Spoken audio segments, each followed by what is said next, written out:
hundo? $100? Woo! A $100 donation from Lance. All right, well, check it out, Lance. I'll take that $100 donation for land use, and I think your wash is in progress, bro.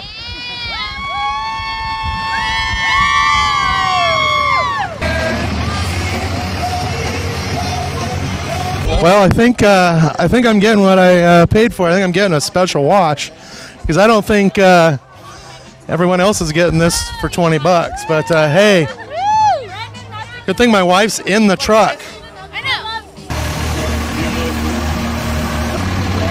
Get it, bud.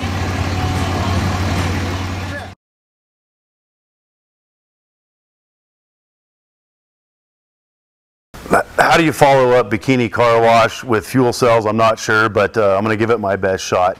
So today's product review is ATL fuel cells, and I've got a Jazz fuel cell here as well. And I just kind of want to compare the difference. I use a Jazz fuel cell. It works, and well, we'll get into the differences. Let's start with the Jazz fuel cell. As you can see, it comes in a steel can, and it's a roto-molded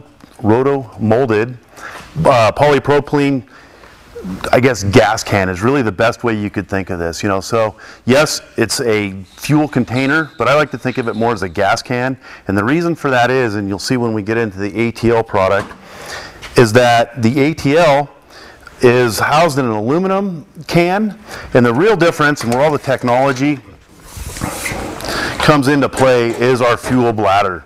Now the fuel bladder on this is a rubberized nylon, and the main difference is when you get in a crash, whether it's a single car crash or you're basically getting a heavy impact, this can distort and get, I guess, smashed into pieces, and yet the fuel bladder itself will not fail.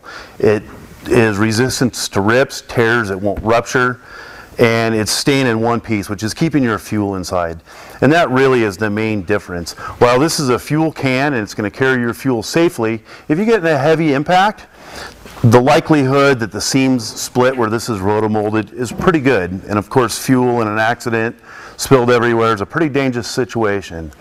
And we've had a couple fires now in some of the different racing series, and it's a pretty scary deal.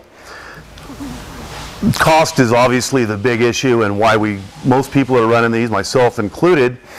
And it is what it is. Yeah, that's going to hold your fuel. It's going to pass tech, and it'll do the job.